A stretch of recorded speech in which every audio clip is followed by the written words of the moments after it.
you got to get paid for solving people's problems. Like neither of these people were expecting any money from this. They just were going to let the bank take it, right?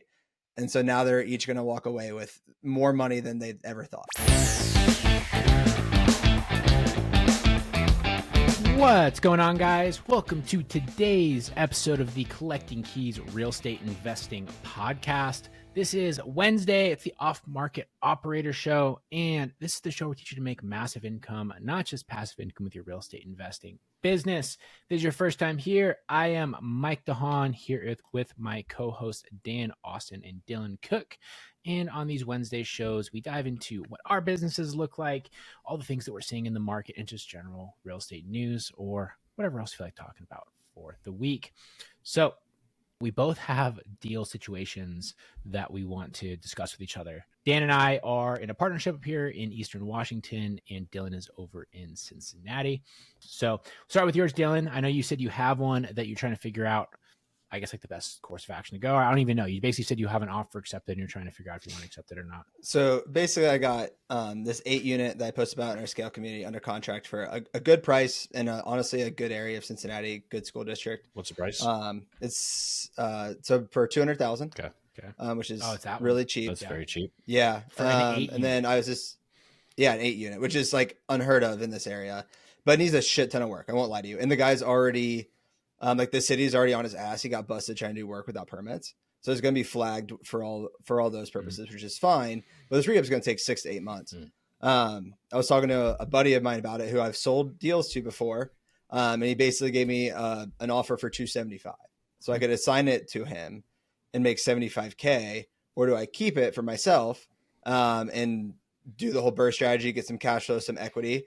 And I've been struggling with those two options as of the past 48 hours. What's the ARV on this thing? So you said you buy at 200. What's it need? Like 200 worth of work? So like 200, maybe 250K. And ARV is probably 640, 75% of 640 is 480. So it would be like a true burr, if not cash out a little bit. So your total like 200 total equity, which is 640, so you'd be like 150 grand equity. Correct. And then you'd cash flow. Probably close to about $1,000 true cost flow a month on the 8 unit. Okay. So 12K infinite ROI. Okay. So infinite ROI, right? Yep. You're getting 12K a year from that. And then you probably, my guess, I did the quick math, would be like $3,000 a year in true tax benefit. Like that would reduce your tax bill by that much if you do the straight line depreciation divided by 27.5 with your all in repair costs. Well, I'd probably just add some flavor. I'd probably do the 60% bonus this year. So 60% bonus. Yeah. So then, that would probably get you quite a bit more. The first few years, you'd get quite a bit more. So could you use that tax benefit this year? Or honestly. Would it land up next year? I guess you could do it this year. Well, for next year, but yes, we've done more transactional volume this year. So yes. Okay. Here's my next question. Is the property currently leased and performing right now, even though it's a shithole? It's a lot of work. So there, here's the other half of this. I'm glad you said that, Mike. The seller is kind of a moron. He has leases in place for 4 of the 8 units at $750, which is under market rent through 2026. What the fuck? Okay, that's a long. Yeah, through the whole year, so like 2.5 year leases. July of 2026. He's dumb. 2 years. 2 full year leases. Okay. Yeah. So that's the thing too, is you're gonna cash flow $1,000 a month once it's at full market. So you're gonna have it's at full market, which is 2 years from now. But it has 32-ish hundred a month right now to help with some of the carrying costs during that period. So you could maybe cash for keys them though, like $2,000 talks. I could, but that's not a guarantee. Yeah. So here's how I would think about this, because also too, there's the opportunity cost of doing a $200,000 rent out. Like that's a lot. Like honestly, that amount will be hard to even get like a hard money lender to fund. Like, cause a lot of the hard money lenders won't want to do like that large of a reno for the purchase price. Like if your renovation costs are equal to your purchase or your loan amount, definitely raises eyebrows. They'll get weird about that. I have a good relationship with my local people. I've already ran it by them. They would do it. Yeah. But I might have to cross collateralize some other properties. Sure. Okay. If it was me, I would definitely be inclined to assign it and move on. if I was going to take it down, what I would probably do, like realistically, is buy it, do just like, and Dan and I did this with the property, actually. It was a better condition.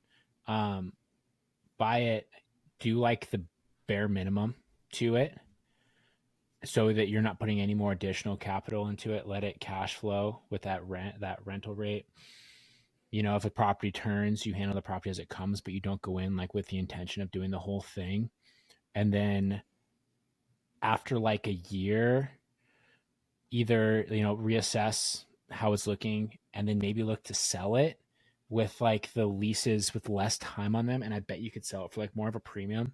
Like I wouldn't be shocked if you could do that, carry it for a year and then sell that bitch for like 450, right? And there's some more meat on the bone. And now you're going to make like 200 G's on this after like a year without having to go through the full thing. And then somebody else can come and do their value add and they'll be all excited for it, whatever. And they're going to have a different vision and they can get like more of the, you know, big picture. And I thought about it too, Mike. And then, or just buying it, throwing it on the MLS for what I would think would be a, you know, unrealistic price, like maybe 400K. Yeah. And if someone takes it, that'll be like the make me sell price. But if not, I still have my original backup plan. Yeah. I mean, you never know, like with especially because like what interest rates for those kind of properties are going to look like over the next little bit will obviously influence it. I mean, people are looking for value add multifamilies right now. Like I know I'd get a lot of interest. It just depends on. And you haven't even sent it. You haven't even sent it out. You just had a friend that's like, I'll give you 75.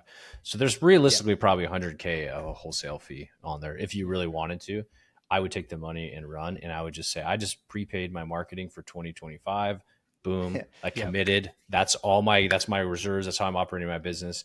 And everything else. Well, and I'm hiring this EA, so there's their salary, right? Like whatever, and then some. Exactly. It's just like a mental tweak that allows you now, like, hey, I've got this covered. Maybe that's 6 months of operating costs. Where there's, hey, it's covered. Now my job is to go make a shit ton more money because I'm not even thinking. I just have these two, like for the audience too. I have these two competing goals. Is one, I want my revenue to be a certain amount this year, so and I also want to buy more properties for more cash flow. And so like these two goals are kind of pulling at each other a little bit. I have a good problem. I will say that I have a good problem to have. Well, but I just got to figure out what's the downside of your problem is you're not going to probably get that $1,000 a month in cash flow for a couple of years. It sounds like so that 75K could probably get you to $1,000 in cash flow quicker, or 100K, whatever you could wholesale this thing for. That's where my mind's at in this market is like. Go ahead and take the money that you can when it's big like that and you didn't expect it, and then just keep moving forward because there's always another deal around the corner. Here's the other thing I'm going to say too, Dylan. I'm going to share your personal life here a little bit. You're about to have a kid. A baby. Are you gonna want to be doing a $200,000 renovation while you're becoming a first time father? I wouldn't. Yeah. Right. No, and I was already planning on, if I were to take it down, doing like a full GC model. I would not sell any of this out if I had to. Yeah. But you're right. That is definitely a layer added on to that. Especially because you're a solo operator for the most part. You know, you just hired your EA, but that's your first full timer. And then one more question for you. You don't have to show us if you don't want to. What's your current cash position? So at the current position, it's a little light. However, we have 5 closings set between now and September 6th. So I'll free up about 350 to 400K. Yeah. So like that's the other thing too is you don't need $75,000 right now. Nope. Like that'd be cool. And so if you like the long-term option for the property, like this is the time for you to go long-term into that deal, right? Like what I don't like is when there's somebody that has like 50K and they're like, well, I'm going to pass on the $75,000 in money now that I can reinvest and, 10X, right? Because I want the long-term asset. It's like, I totally love the long-term hustle. I mean, I appreciate that mindset with real estate. Even though a few weeks ago we talked about, how I don't really believe in rental properties like I used to. Yeah. But like you're right. If I had 50K cash right now, yeah, this would be an easy decision. Totally. Yeah. So, I mean, I don't know. Like, so knowing that, I would probably keep it. Like, or go for the bigger play. I think I might just go for the bigger fee. I think I might buy it. Yeah. Do the minors, throw it on the MLS, and just, that's where the big buyers are. Yeah. I mean, and also too, here's the other thing is these people are leased up for a while. If it's very possible you could sell a thing without ever having to put any money into it. You know, and you just like sell it as like a cash only deal at 400K. If it's going to be worth more than that and it has additional upside, people will buy stuff that's leaner than that. We saw them do it through all of 2021, right? 2020, 2021. You had all these multifamily people that are buying these lean ass deals. Pretty stupid though. And here's the great thing. This is what I'm starting to see of what's happened. If we are the deal finders, all of those dummies have gone bankrupt. They're all gone. Now the new wave of dummies is coming in overpaying for shit again. I'm starting to see some of these people. Like, just to be honest, so some of like the people that pursue like the multifamily and commercial stuff, like I see these deals people are putting together in different groups. I mean, I'm just like, come on, bro. Like, I understand the mindset, but like you're really hoping for some stuff to come into place here. And like I would starting to see the underwriting at lower rates. Or really the thing that got me a couple of years ago, not to go on a tangent, but people were underwriting these exponential rent growth, like 5-7% every year for the next 5 years. After the years of appreciation we've already had, I was like, there's just no way. Like there's a shitty part in Cincinnati. You're going to think a 1-bedroom is going to get $1,300 a month in 5 years. There's no freaking chance. Exactly. Well, and also too, the problem is that the consumer affordability is now going against that very, very heavily, right? Like we are officially at the point where you can try to charge more rent, but people just aren't going to pay it. Like people will be homeless. Like it's not like they're going to magically figure out a way to pay you more than you're currently asking. I mean, so the government might. But you say that, but they won't. Like after a while, they like we see this in Spokane. They just let people go onto the freaking streets. You know, because the problem with the government is even if they are willing to do it, it has the bureaucracy that's behind it, which makes it so impossible. I mean, there is an argument that they're like not all there mentally and on drugs. There's that too. There's a lot of people like that. There's also a lot of people that aren't though. Like that's like the literal truth. So I don't know. Like if I was in your shoes, like with your current cash, I'd probably do the latter decision where you would close on it, list it. Because like there's one that Dan and I we did that on, and what did we end up selling eighth for? We put like a total of like 15K into this thing, 20K. We bought it for like I think $475, and we sold it for was it like $650? A year and a half later. We made a decent because we split the profit on that with our partners, and we did okay. Like it was good. I mean, we did it at a great time. Yeah, but how much effort did you put into it? Doesn't sound like a lot. Not a lot. We did some evictions because we had some problems. The only thing that I would be tentative on that plan is I'm just in a mood where I don't want to deal with shitty tenants right now. Not that people are shitty, just like the shitty tenants that you tend to find in these like rehab nested. Like when they're that bad, they usually come with some problems. And like that would be the only thing I think about is like, do I really want to 2 units that I got in already? Or and you may want to. I just personally right now would not want to do that. I'd rather focus on other things. And so that's the only thing where I'm like, man, if you can make 100K on a wholesale fee, that's pretty cool. It would be my highest ever. And for the audience, I've been doing this for almost 3 years, and I've never had a six-figure. Be nice. How easy would that be, Dylan? One day you have 100K in your bank account. See, and that, I mean, that like 2 weeks from now, podcaster now, dude, you got to have that story, the $100,000 wholesale exactly. Story. You can go and spout that off when other people start reaching out to you to come and be on their shows. I'll spin off the collecting keys and do collecting houses and have my own little story. Oh, there you go. The key collectors. Yeah, right. There you go. The key collectors. But let's hear you guys just want to hear and see if I can let's hear it. Help at all. Cool. So ours, we have this novation deal that we were working on, and it was pretty simple, turnkey house. And basically the lady is going into pre-foreclosure, and she essentially needs to pay her loan up due in the next like 3 weeks. And it wasn't even a lot; it was like $12,000 or something. And then she needs to be able to get out of the house, which she was super cooperative of. And then our plan was to novate it because her loan is like just high enough that we can't do like a cash purchase without it being sort of underwater to do like a wholesale. And then we were going to list it for her, and she was going to walk away with basically the money that we were going to give her to move. And that was it. And then we were going to basically carry the mortgage going through. Subject 2 was a little bit questionable since it is under the pre-foreclosure already. So it's already kind of on the map, and we weren't necessarily comfortable going through doing like the title transfer and things like that as a subject 2 when it's already being watched by the bank. So anyway, all agreed, set forth. We go through this agreement. The lady, like right away, is like, cool, here's the Airbnb I'm going to move to. You know, here's my options. I need a moving truck. Like, she itemizing all the expenses that she needs. It's going to be like $8,000. Okay. For 2 months in this Airbnb, and, you know, the moving expense, everything else. She wants to get a storage unit to hold up all her stuff. It's fine, whatever. So we didn't pay her yet because we were waiting.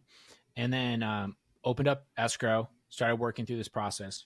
And I'm glad that we waited, because now all the dirty laundry is starting to come out. And so she has there's always something. She has like a HUD lien, which I'm not necessarily sure what that's from, for like $30,000 or something. Not entirely sure what it's from. It's on the title reports there. So that's extra cost. And what really got her is she took money from one of those super predatory companies that reaches out to the same people we do and says like, hey, if you sign this document, we'll give you $2,000. Right. And basically the document is a right to be able to list their for like 40 years, usually property in the future. For like 40 years, it's like this really long-term agreement that they're going to get paid if you ever go to sell it. I mean, I think it's becoming illegal in a lot of places, but it's not here yet. And so she signed that document and got her $3,000 or whatever. Total amount that they are expecting to get paid is the money that they gave her plus interest plus their fee of like $18,000. Where the fuck they got that amount? So basically, it is a full 6% off the ARV of $300K.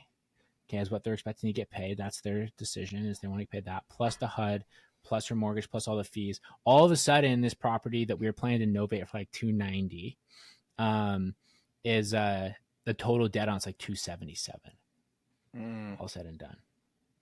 Between the mortgage, the penalties, the HUD lien, and this, it's called like Home Face or something company that's Homelight robbing her. Is it Homelight? Blind. Homelight? It's not Homelight. Homelight's a marketing company. Oh, I was like, where did that come from? Homelight, it's like a marketing company that like people submit offers and then they sell the leads to wholesalers. PPL. So Dylan, I've been racking my brain. The only thing I could think of with this is if we were to do it sub 2 and then rip off some poor buyer, but I'm not willing to do that because we could probably get it as like, oh, 5,000 down, you can buy this house. Just turnkey. Yeah. I'm not willing to do that. Do you have any thoughts on where a deal could come from here? The only thing I would try to do is go direct to the HUD and these other scumbags and see if you can negotiate them down as far as you can, because them getting something is better than nothing. Yep. And HUD will probably do that. I've had success with like Medicaid liens, getting those reduced quite a bit. Yeah. Good for you. I don't know if it's the like same state thing, or federal. That was state, okay. But we try to do that. We try to do that once in Idaho, and they're like, "Get out of here." Yeah. Oh no, I mean ours is pretty big. And then that could take, I don't know what that number is, but if you're back down to like that 250, 260 number, then try to go with the original agreement.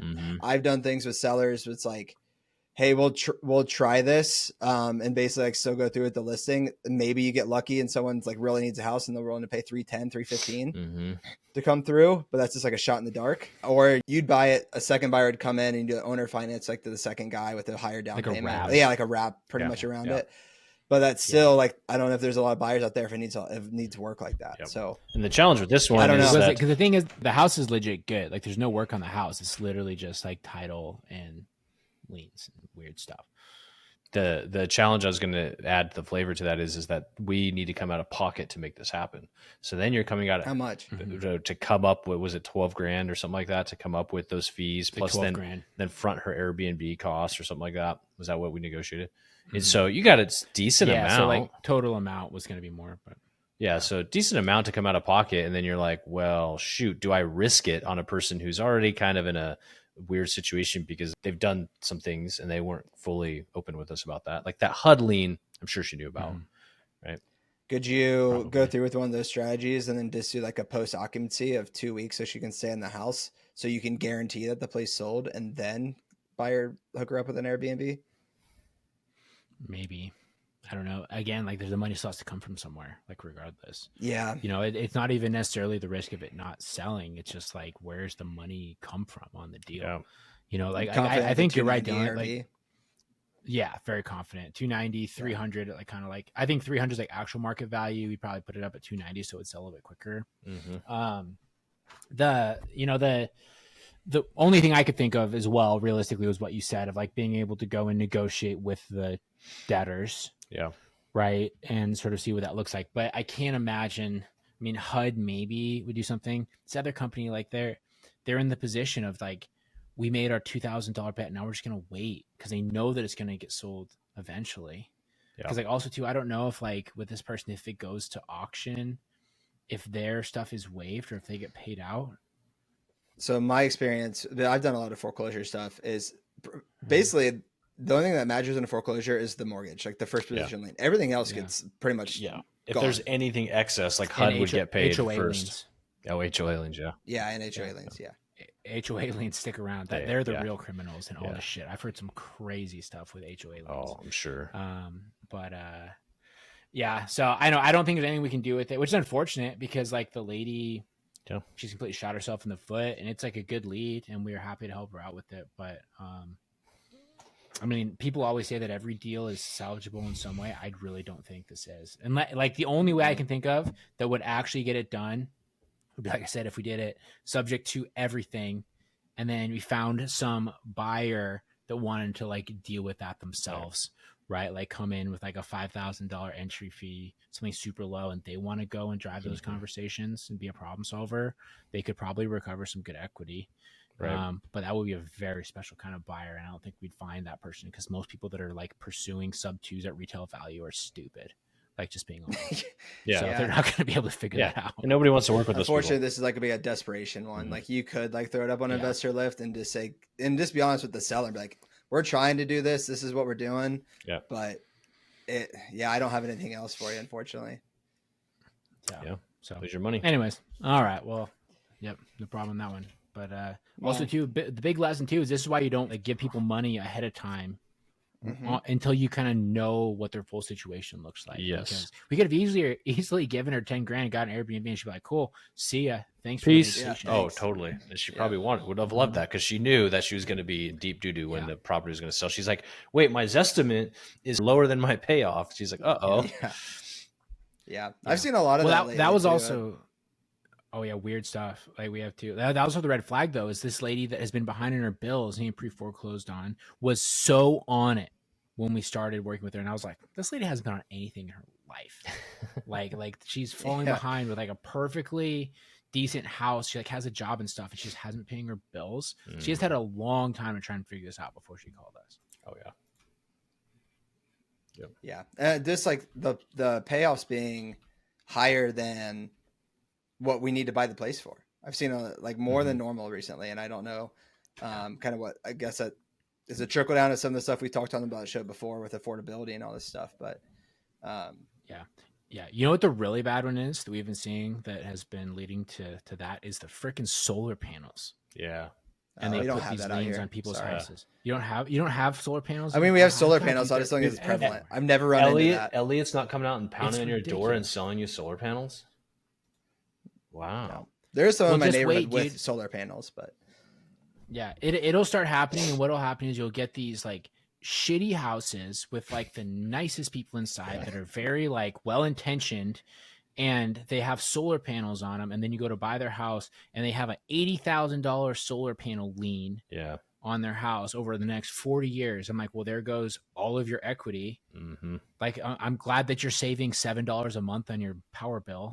Yeah. There's nothing they can do too. It's just a shitty deal. They're really terrible. Like what they're putting on people's houses. It's not good. It's not good at all. Yeah. And something too, I haven't understood about that, Dan, maybe you'll have an insight on this. How do you replace the roof? You have to take them off. Solar panels up there. You have to take them off. But the roofer's not going to come take off the solar panels. And by the way, they drill holes all over your freaking roof to hang these things. You think that those installers are really good at that? Hell no, dude. So a solar guy came to my house, and I was talking to him and telling him all this stuff, and he's telling me how great solar panels are, and I'm like, okay, yeah, right on, dude. And then I was like, well, I need a new roof. What do you got? Do you get like, I'm screwed. I can't get solar panels. She's like, well, guess what? We have a roofing company. We'll re-roof your house. Oh, imagine And that. I guarantee that roof is like double what it should cost because they're just going to wrap it in this payment, right? They've got all basically these loans and they're just leasing them to you. And so it's a bad business model. It's good for them because they sell a lot of these. And it's usually, like Mike said, it's usually like what we see all over here in Washington. It's like older people and like kind of low income people that are like, I won't ever have to pay electricity and it's basically free. I want that. And then they realize. So how much do they cost? Like I'm very ignorant to these. Is it 15 grand? Is it 20 grand? Is it 50 grand? It used to be like for a good system would be like 30 and it would take about the life of the system to pay it off when you had all of the subsidies. Dumb. It's already done. Yeah. And so now I think with dumb. some of these companies that are pretty scrupulous, I think a $30,000 system is like 50, 60, 70,000 to power your 3-bed, 2-bath home. Mm-hmm. Which but they always sell it on terms, right? And what they do is they basically lay it out so it's it's an alternative cost to paying your power bill. Mm-hmm. And mind you, it's kind of like, well, it's a cost you're already paying anyway. We live in like one of the cheapest places to get electricity in the country. It's like we're super cheap here. I know. So like, and not only that, but we're so freaking far north that like it doesn't make any sense the vast majority of the year here. Yeah, it's pretty mild. The angle sucks. Yeah. Mm-hmm. But we have a bunch of, people that want to like save the world, do different things, good for them. I can support wanting to have a less. It's funny though, because I've read, and I have no idea if this is true for the haters out there, but once these things are like past their useful life, they go in some like landfill and just they don't even like deteriorate. They're bad for the environment when it ends up being. It's a pretty weird situation for sure. But you feel good right now when you look up there and you're like, look at that. Yeah, exactly. I'm powering the earth with the sun. Powering my house with the sun. But anyways, like those ones are big though. You'll see them too. And there's just like other, I don't know, some of the weird liens and stuff we've been seeing recently. We had one that was a it's like the rural loans. What are those called? USDA loans, yeah. USDA, yeah. So we had one property. This was out in I think it was in Maine. The lady had like $18,000 left on her mortgage. That was it, right? And so she was gonna be walking away with like a big chunk of cash on this deal. It was like 150, 200 G's, just straight cash. And she was stoked. Offer was still great. It was a killer deal. We get to her full payoff amount. She has this USDA lien and like penalties and stuff for something that she had done like 40 years ago that hadn't been paid off. And so it had all of the accumulated interest, which had been compounding, plus the penalty interest that she'd be getting charged. Her total USDA payoff was like, and this is all just fines and shit, was like 290 grand. Jesus. It was like more than our offer on the house. And I was like, I don't even know how that can happen. And I was like, if anything, that's amazing. This is like a great negative example of the power of compound interest because she got fucked by it, right? Versus like everyone that's putting their stuff in the stock market and it's compounding, But the opposite. But yeah, those are like reverse mortgages, it is. Reverse mortgages are notoriously similar. terrible. Yeah. Very bad. Yeah. Mm-hmm. Bad news. So, well, cool. I mean, we got one more other topic if you think we'd dive on it real quick. Or I can talk about another deal that's kind of interesting that we can, this has been like a deal deep. Let's just keep it on the deals for this one. Okay. So I got to make sure the set the stage right. Property's in pre-foreclosure and it is in a husband and wife's name. And the husband and wife bought this house in 2008. They got divorced in 2018. In their divorce decree, it says that the property goes back to the husband. But they never actually went through and like filed it with the county or the mortgager. Husband dies in January of this year. Okay. And the husband has one true heir, his daughter, that is not the daughter with the ex-wife. Solid. Nice. So we have this probate issue of who's the rightful owner in the state of Ohio. And do we actually need the ex-wife? Does this go to the daughter? They hate each other because of like all this like stuff's going on. Luckily I was able to trace them both down. And we have contracts signed for both of them. We just got the payoff. Everything looks good. But I did learn that in this process, at least in the state of Ohio, that since the divorce decree says it should go back to the husband, they can basically file that like as a exhibit, like, or an addendum with the county, and they can just deed it back without the ex-wife's signature to the husband, and then start the probate process with the husband. And we can So go who through did that. you? This will end up being a deal that should make us like 30 to 40K. Damn. But I've had to learn a shit ton through. Who all did of you this. initially work with on the sale? Like who was which family member? The ex-wife, because that's who I found first, just from the last name. Got it. So she wanted to sell the house to you. She did, but then it turns out she actually doesn't even have a right to the house. Now I'm still paying her a little bit to be cooperative, like to get like the payoffs and some of the like access to the house, this kind of stuff. But it turns out like at the beginning I needed to talk to her, but I ended up needing to talk to the daughter, which was her stepdaughter. Dang, and she lives at the house. Does somebody, one of them live there? No, she moved out. The bank has winterized the house already. They changed the locks, which like I don't think they should have done yet. Right. And she's moving to Texas at the end of this month. Why are they always moving to Texas? And I guess the important thing here is the ex-wife, if she would have done through this like at the beginning and gone through the whole probate process, she would have probably had rights to this house, but she got very bad advice from some other attorney that said that she couldn't do this. And now she's not going to get near as much as what she wants before. I mean, kind of. Yeah. That's a tricky one. It kind of reminds me, Dan, of Naomi. We had this seller very similar to this. This gives me nightmares the way that it panned out.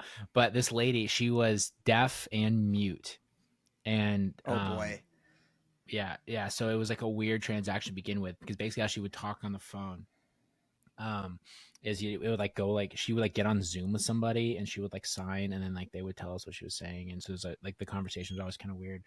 And then when we went to walk the house, it's horrific. And there's like meth heads that like live in there that she was like basically supplying the drugs for. So she was like the meth head dealer. And then, so it's a very similar situation though, where there was an ex-husband that had died and the probate hadn't been done correctly, and had a next of kin that was the daughter, and the daughter and the, remaining wife hated each other and refused to have any conversations or anything. And we kind of had to go through similar stuff. Except the ex-wife lived in the house, which made it extra weird. So what ended up happening is we got them to agree to the sale price. They went through all the stuff. I went and had to track down the daughter on Facebook because no one knew where she was. And Naomi had said that she was dead, which was not true. She basically just didn't want to have to talk to her or anything. And I was able to find her on Facebook. And like, I literally messaged her on Facebook and I was like, hey, I know this is really weird. This is not a scam. We're trying to buy this house from, Naomi, and this is what all needs to happen. It's like, you're probably going to get some money, so that's pretty cool. Or if you want to work with us, can you call the title company? And she was super cooperative and got it figured out. But anyway, so we don't you feel like a private investigator sometimes when you're trying to find? You can. Oh yeah, I do feel like a private investigator all the time to get into that stuff. Yep. But so we end up wholesaling this deal. We got them to go through with it, and the guy that we wholesaled it to, the younger guy here in town, and we're like, listen, we got everyone out of the property for you. You need to go, and it's closing on Friday. You got to go and board it up, board that shit up at closing. Like don't dick around and do anything, because they're gonna get back in there. And so he went and he locked up the whole house, made it all secure. I think he might have like boarded up like a couple of things, whatever. This lady somehow, like a freaking lizard, like slithered in through like the basement and like got back in the house and opened it up to all of her meth head friends to come in again, and had a huge fire and fucking burnt down like the garage and like half the house and shit. Did he have insurance on it? Yeah, no, it was actually it was the RV parked next to the house. It was the RV. Oh, because they started bringing shit to the house at that point, and then burned the RV down, which I do think kind of burnt some of the siding. Like I think it was like vinyl siding, and then I'm pretty sure it burned the whole garage, didn't it? I don't know. I don't remember that part, but I do remember it was an RV because, of course, they were probably cooking meth in it. Because I don't think they had electricity in the house at that point. And it was a weird. It took him like 6 months, and I think he lost a shit ton of money on it. But it was just like, bro, I remember being on the phone. I was like, bro, board up every single window, sit there and wait for her to leave, and then just board up the door. Like, don't let her come back in. Just put boards on it, and they'll just leave. And he just was too nice. Damn. Yep. Too nice. That's what happens when you're dealing anyway, with. we had So everyone listening, change locks immediately. You can't even change locks here in Spokane, dude. Yeah. You got to put boards on. And she was deaf, so he can never communicate with her. So it was really hard. Yeah, that's tough. Yeah. Yeah. So it was, I mean, we had a similar title situation like you described though. Man, But this good is ones. like, you got to get paid for solving people's problems. Yes. Like, Yes. neither of these people were expecting any money from this. Yeah. They just were going to let the bank take it. Yep. Right. And so now they're each going to walk away with more money than they ever thought. Yep. Yeah. Good for you. Yeah, exactly. And that, you know, and I can't even imagine what Naomi did with like the $100,000 or whatever that she didn't even get that much, dude. It ended up getting really, it was like leaned up and like all sorts of issues. And so she didn't get very much money. Was water liens and stuff. Just, random shit. Cool. And she had to split it with the daughter-in-law that she hated. Yeah, she did. Yeah. But anyways, this is the game we play. But no, that's good stuff. So cool. Anything else, guys? Nope.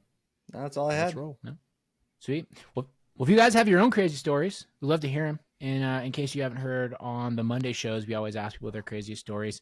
And you should just, you know, send us yours on Instagram or something. I would love to like read other people's stories, or, you know, maybe have a guest come on and tell us one. That'd be fun. Yeah. You can hit us up. I'm a Mike_invest. Dan is at InvestorMan Dan. Dylan is at Dylan_does_deals. And appreciate you guys listening. Talk to you guys next week. See you.